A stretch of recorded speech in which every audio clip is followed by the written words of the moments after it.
Howdy, everybody, and welcome to the TexAgs High School Football Show, presented by Academy Sports and Outdoors. Academy has all your high school football road trip needs this season. Get the right gear for the long season with free curbside pickup today at Academy Sports and Outdoors. All right, everybody, week 2 of the TexAgs High School Football Show. I'm Ryan Brauninger. He's Jason Howell. We got back out on the road in the state of Texas. Well, Jason, sort of in the state of Texas, but also in the state of Oklahoma. If you were familiar with this show, you know that we always start with what we saw before we get into some big scores and takeaways from around the area. I had an interesting mishap for the first time in my career, but it all worked out okay in Greater Getting Houston. older. Yeah, I know. I'm an idiot. I looked at the schedule wrong. But we'll get into that in just a second. Jason, you actually started north of the Red River on Thursday night. Yeah. Saw one of the premier programs in the state of Oklahoma. Yeah, just south of Oklahoma City, stopped in Moore to see Westmore host Tulsa Union. This is a game I kind of had a feeling Union, once they got rolling, they'd step out and kind of take control. And they did, pull away for a 49-7 win. But Westmore, I was kind of surprised. They got a few guys to watch up there. I don't know if any of them are going to end up on A&M's radar, but they got a nice little talented team. Union's just too much. I got to see Devon Jordan, 2024 Union cornerback, and he's a high 3-star, low 4-star type of prospect that's been on A&M's radar since May and has taken a visit. And he's down to a top 5: Oklahoma, Oklahoma State, Texas A&M, TCU, and Alabama. And I really wanted to get some eyes on him, catch up with him for a quick interview and just kind of see where his head's at, with A&M, sorting through some cornerback options, with Kobe Black and Terry Bussey right there. But on the field, man, he was all over the place. He great speed and physicality. You're talking about 6 foot, 170 pounds. And he was active as a return man on the kickoff team, as well as defense, and just had a really strong overall game. After the game, he told me has a top 3 of Oklahoma, A&M, TCU. He was wearing some OU gloves. I'd suspect the Sooners are going to be tough to beat there, especially if they push for him. And, could be a guy that makes a decision soon, but he also told me he's planning to make a visit to A&M this fall. So you got a little recruiting in there. And then on Saturday or Friday night, I was at DeSoto in Allen, for the double eagle matchup between DeSoto and Allen. Great opening to the season for DeSoto, 39-7 win. They looked fantastic. The offense did a really good job of keeping things off balance, mixing up rhythms, and really using the ground game and to open up the passing attack. Dalen Singleton had a couple of early touchdowns. Booby Feaster, 2027 wide receiver, was targeted on the first play of the game and had a key third down conversion on the first drive. Tiger Ryden looked really good before he went down with a dislocated elbow. And what we're hearing is he's going to bounce back from that. No broken bones.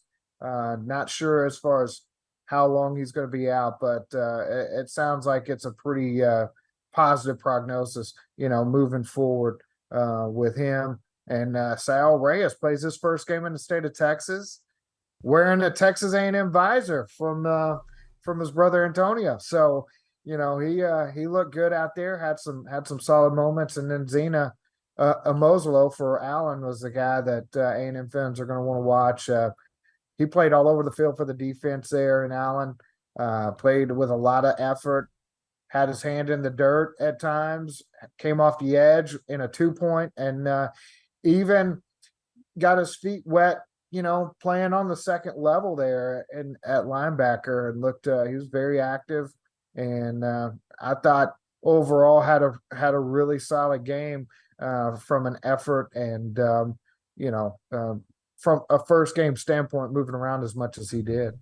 Yeah, and I thought DeSoto was super impressive. Their quarter, DJ Bailey, man, he continues to be really impressive. Like Sam Houston State getting a steal there, huh? I love him. He's been a guy. He's been on the radars around here since before his freshman season, and he throws a great ball. He's got a stout build. He's only about 5'10", and so he's going to get knocked down for that. But he throws.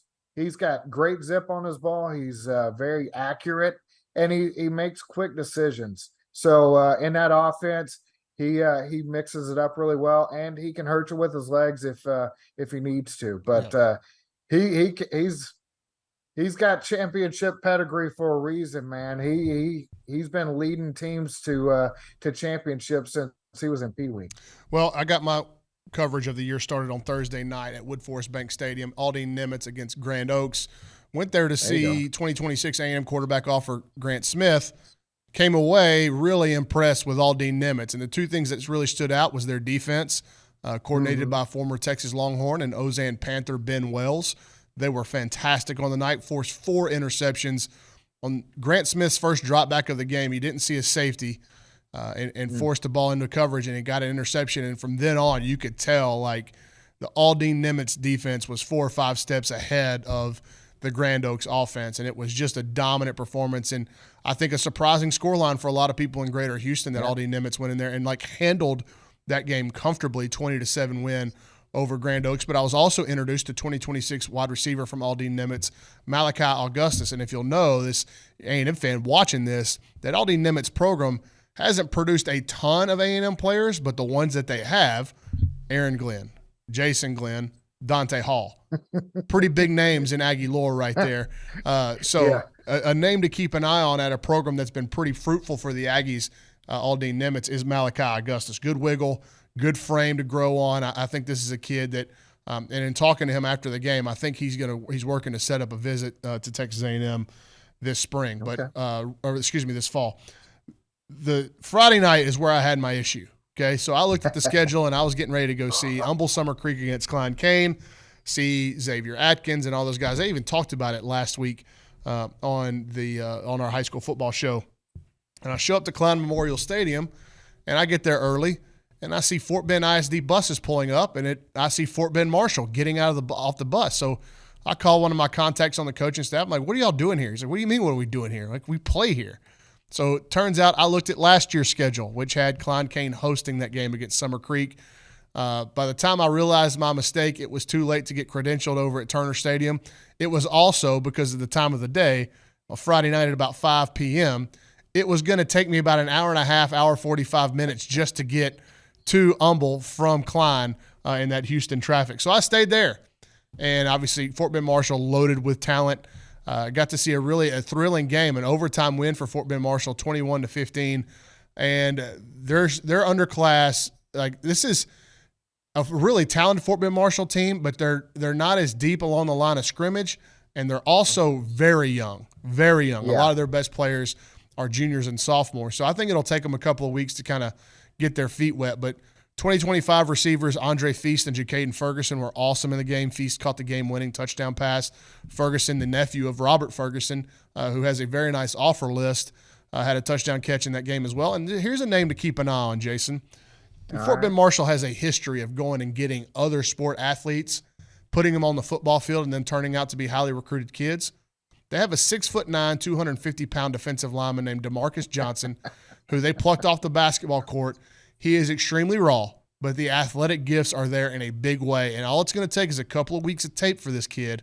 If he has a couple of really good weeks, it would not surprise me to see Power 5 and Division I offers start popping up for him, because you 24? Yeah, he's a 24, because you don't see this. Yeah. So just, a name to put a pin in Greater Houston, DeMarcus Johnson at Fort Bend Marshall. But anyway, walk-off win for Fort Bend Marshall there in overtime. And then Saturday, made the short drive down to Katy to see Ashton Funk open his senior season.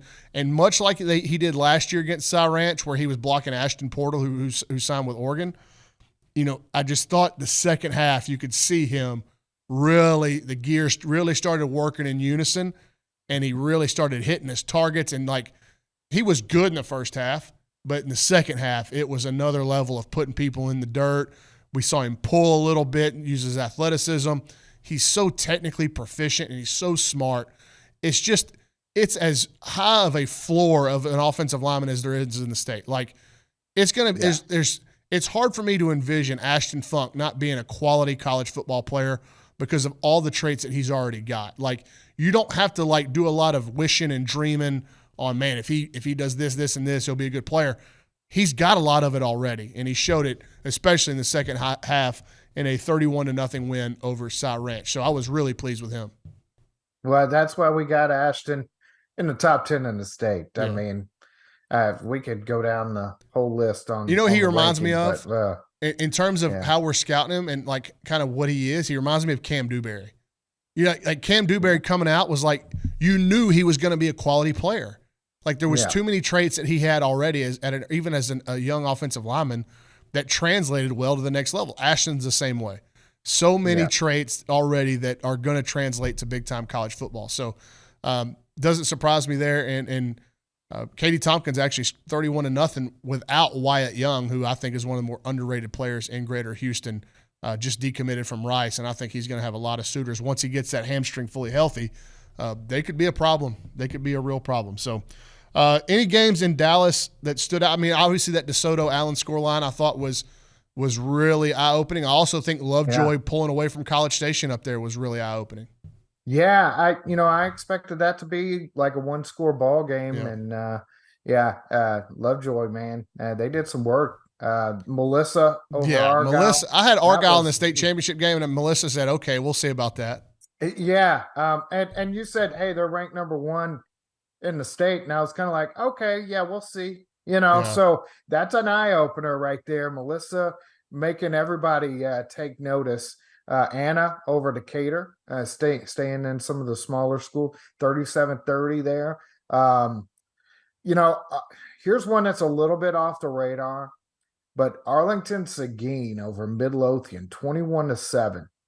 I mean, you're talking Bryant Wesco, limiting that Midlothian offense to 1 touchdown. That Seguin is a program that has had some moments, and they may be ready to take the next step this year. And they get another big one this week at Red Oak. So they get a chance to continue to open some eyes and impress.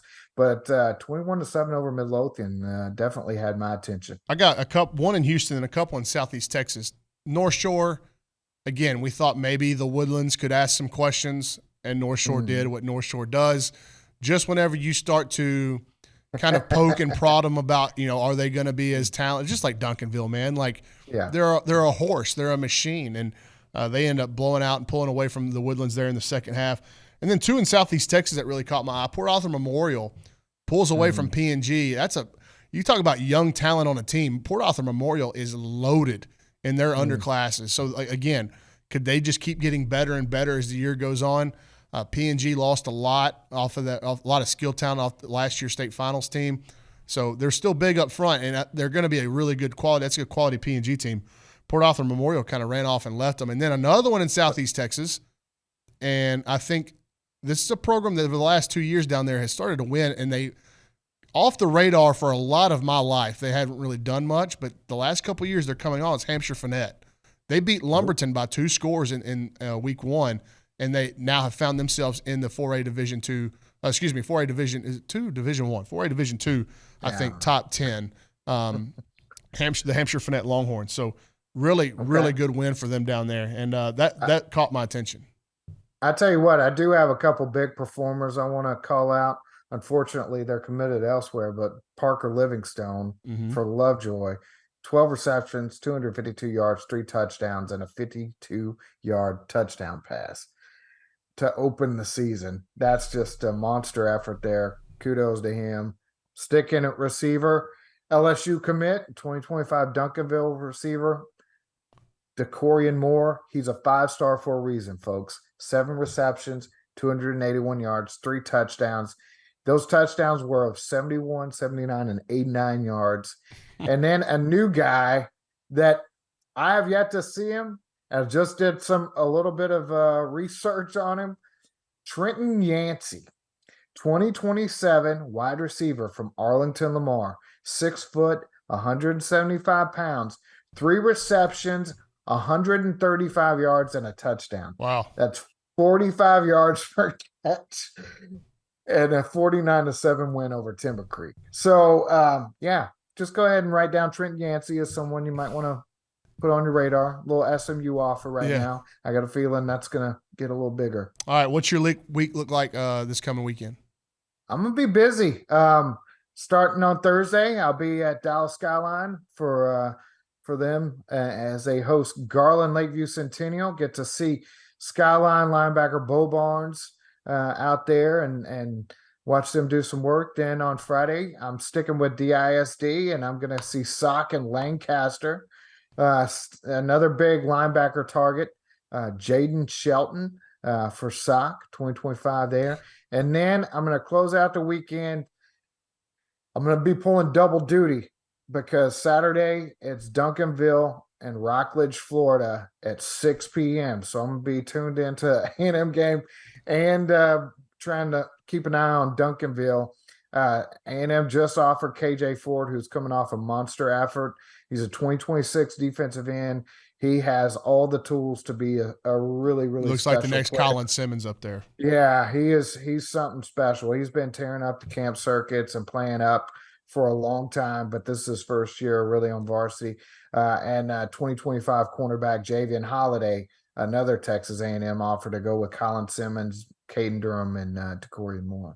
All right, on Thursday, pretty thin slate in Greater Houston. I'm going to go down to Hall Stadium in Missouri City and check out Fort Ben Elkins hosting Montgomery Lake Creek. No A&M offers in that game, but two really intriguing underclassmen for A&M fans. And 2025 running back Ty Byers at Lake Creek, as well as 2026 offensive lineman Hunter McKinney, the son of Steve McKinney, and came to camp this summer and was awesome.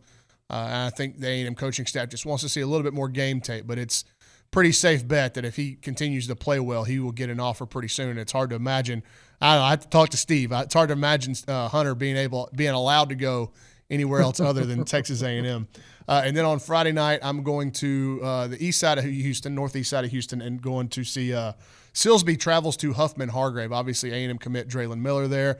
Huffman-Hargrave got a couple of really interesting kids. They got a tight end, defensive end that's like 6'5", 240 pounds in the 2025 class.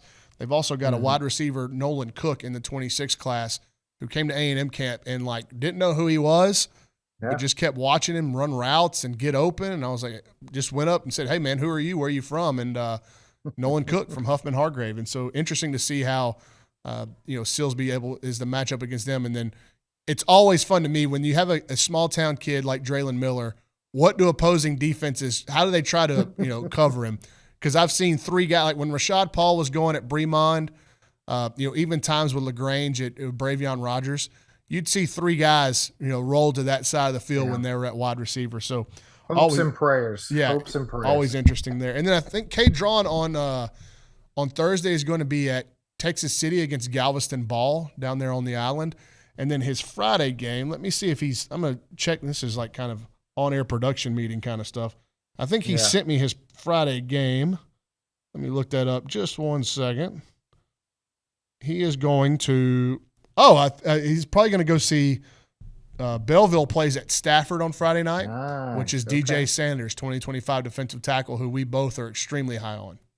Well, didn't he had some great footage this last weekend, right? Yeah, from Katy, Clear Springs. Yeah, Katy and Clear Springs. Yeah. And he'll be in South Houston. He was at Shadow Creek Manville. That's another game we didn't talk about. Yeah. Really impressive win for Coach Butler there at Shadow Creek. They pulled away from Manville.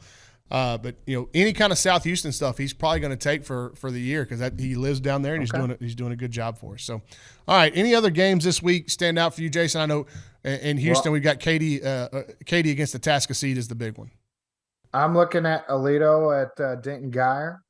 Should be a good one. Melissa is going to travel down to China Spring. Oh wow! Yeah. And you got Lovejoy at Argyle. So Lovejoy gets a chance, or Argyle gets a chance at redemption, bounce back in a big way.